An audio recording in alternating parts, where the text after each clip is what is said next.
जो आपके जीवन के प्रत्येक दिन हर चीज में है।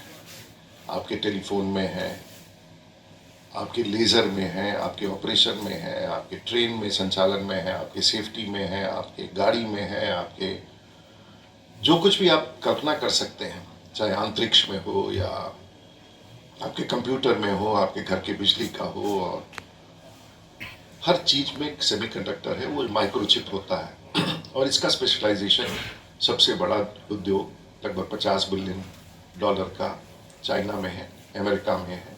भारत ने इसमें थ्रस्ट दिया है और बिहार सरकार और बिहार के लिए भी सेमीकंडक्टर की बड़ी भूमिका।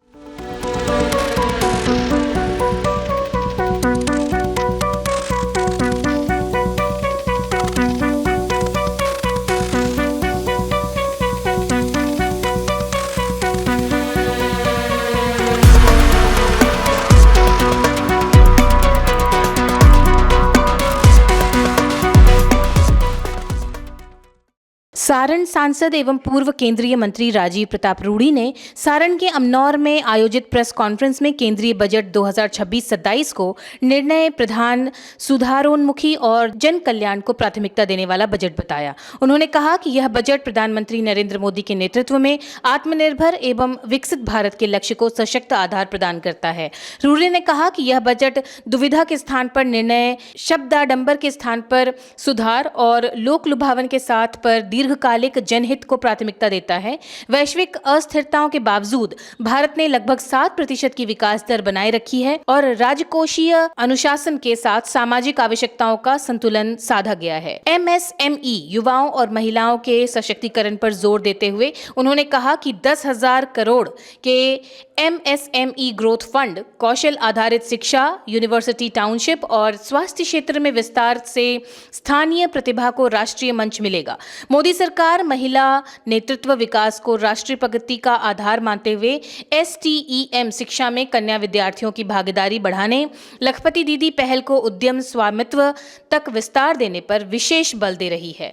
साथ ही उच्च शिक्षा के अध्ययनरत छात्राओं के लिए प्रत्येक जिले में कन्या छात्रावास की व्यवस्था कर सुरक्षित एवं सहायक शैक्षणिक वातावरण सुनिश्चित किया जाएगा। मिशन पूर्वोदय का उल्लेख करते हुए उन्होंने कहा कि बिहार सहित पूर्वी भारत को विकास के नए केंद्र के रूप में स्थापित करने की दिशा में यह बजट निर्णायक सिद्ध होगा। Varanasi Patna ship repair ecosystem, जलमार्ग, रेल कॉरिडोर और औद्योगिक लॉजिस्टिक कनेक्टिविटी से बिहार में निवेश और रोजगार के नए अवसर सृजित होंगे।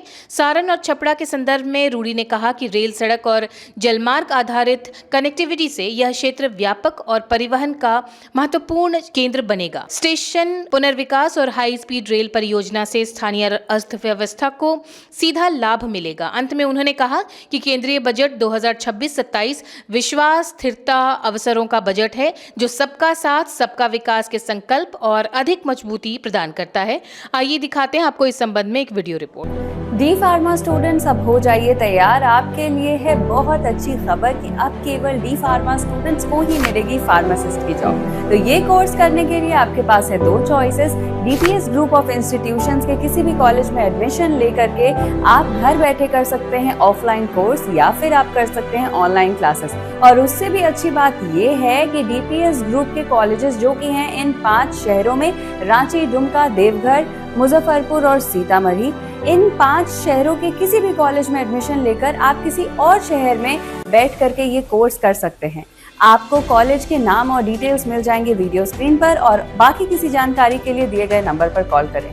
तो मुझे कमेंट सेक्शन में बताना ना भूलें कि आखिर आप किस शहर में एडमिशन ले रहे हैं। कई सारे और सारी छोटी योजनाएं, बिहार के भी कई सारे योजनाएं, इसमें कॉरिडोर्स और सिलीगुड़ी तक सुपरफास्ट एक्सप्रेस ट्रेन का चलना, हाई स्पीड ट्रेन का चलना, ये सब तय हुआ है। सेमीकंडक्टर आज एक ऐसा विषय है, हर स्टेट की प्रतिस्पर्धा है कि सेमीकंडक्टर के, और औसतन लोग समझ नहीं पाते कि सेमीकंडक्टर क्या चीज़ है।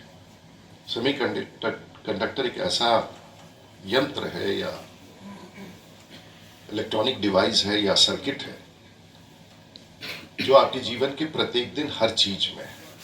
आपके टेलीफोन में है, आपके लेज़र में है, आपके ऑपरेशन में है, आपके ट्रेन में संचालन में है, आपके सेफ्टी में है, आपके गाड़ी में है, आपके जो कुछ भी आप कल्पना कर सकते हैं, चाहे अंतरिक्ष में हो या आपके कंप्यूटर में हो, आपके घर के बिजली का हो, और हर चीज में एक सेमीकंडक्टर है, वो माइक्रोचिप होता है।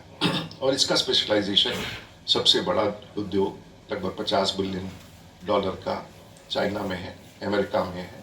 भारत ने इसमें थ्रस्ट दिया है और बिहार सरकार और बिहार के लिए भी सेमीकंडक्टर की बड़ी भूमिका है। इसके अतिरिक्त बिहार में और देश में पर्यटन के विकास के लिए और खास करके पारंपरिक और सांस्कृतिक टूरिज्म को भी बढ़ावा देने का प्रस्ताव है।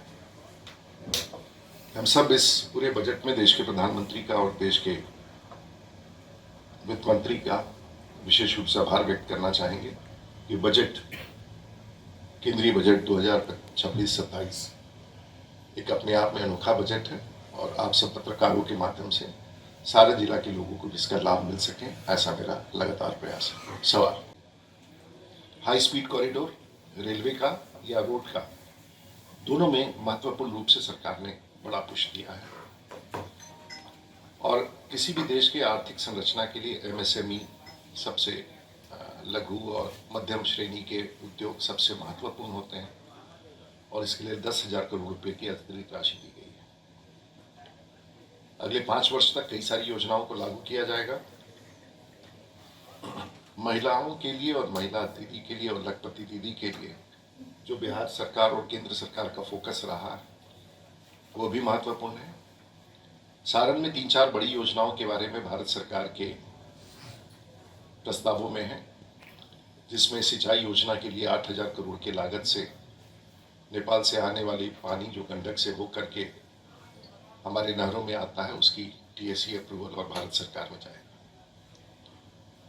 इसी बजट के दौरान 1,600 करोड़ रुपया का जो मही नदी, तेल नदी, डबरा नदी, सोन नदी और भी कई सारी छोटी नदियां हैं जो सारण जिला को गंडक और गंगा के बीच में जोड़ती हैं और सरजू को गंगा से जोड़ती है। इस बीच में कई सारी छोटी नदियां हैं जो नेपाल से निकल के आती हैं और उसके लिए प्रस्ताव स्वीकृत हो गया है, जिसमें लगभग 1,600 करोड़ रुपया, और देश का पहला योजना होगा जो बिहार में लागू होगा, जिसमें आपकी सभी नदियां, चाहे अमनौर से पार करने वाला हो या छपरा का हो, उसे सम्मिलित करते हुए 1,600 करोड़ की योजना का स्वीकृति प्राप्त हुआ है। कास्ट आधारित बजट नहीं होता है। जैसे ओबीसी और मुस्लिम ये वर्ग के लिए आया है, उनके विकास पर। देखिए, वैसे भी आरक्षित श्रेणी के लिए पहले से भी योजनाएं बनाई जाती थी और अभी भी 80, 60 से 70% बजट सामान्य लोगों के लिए, 30% बजट ही वैसे पिछड़े और कमजोर लोगों के लिए जाता है। इसलिए मैं समझता हूँ कि सरकार इसका समन्वय करती है और हम सब 2047 में देश के विकास का जो गति होगा, जो प्रारूप होगा, उसको लेके चल। 11 बजे जहाज से उतरा हूँ और 12:10 अपने गांव में 100 किलोमीटर दूर पहुंच गया और रास्ते में एक जगह ऐसा नहीं मिला कि जहाँ मुझे अपने गाड़ी की गति 50 से 70 किलोमीटर के बीच से कम रखना पड़ा और कहीं भी ऐसा नहीं दिखा कि गांव कोई अंधकार में है। और सुरक्षित यात्रा करके हम यहाँ आते हैं तो बिहार को समझने के लिए, छपरा को समझने के लिए छपरा की धरती पर आके कमेंट करें तो बहुत अच्छा होगा। और उसी क्रम में जो कठिनाइयाँ होती हैं, सबसे कीमत है हमारे समय का। और पटना से एक ज़माने में जहाँ 7 घंटे लगते थे आने में, आज 60 मिनट में हम लोग पहुँच जाते हैं। और ये बाईपास जो हमने खुद महसूस किया, चाहे वो गरखा का बाईपास हो, अमनौर का बाईपास हो, परसा का बाईपास हो या रिविलगंज का बाईपास हो, ये सब आने वाले दिनों में सारण के 60 लाख लोगों को समय का बचत करेगा, जो असल कीमत है। आज समय का ही कीमत माना जाता है। आपने अच्छा सवाल किया। स्वाभाविक है, जब बाईपास बनता है तो जमीन का अधिग्रहण होता है। जब किसी का जमीन जाता है तो दुखी होता है और वो हर न्यायिक प्रक्रिया में प्रवेश करता है कि उसका जमीन नहीं जाए, सड़क बने लेकिन दूसरे के जमीन में बने, मेरे जमीन में नहीं बने। तो ये संकट है।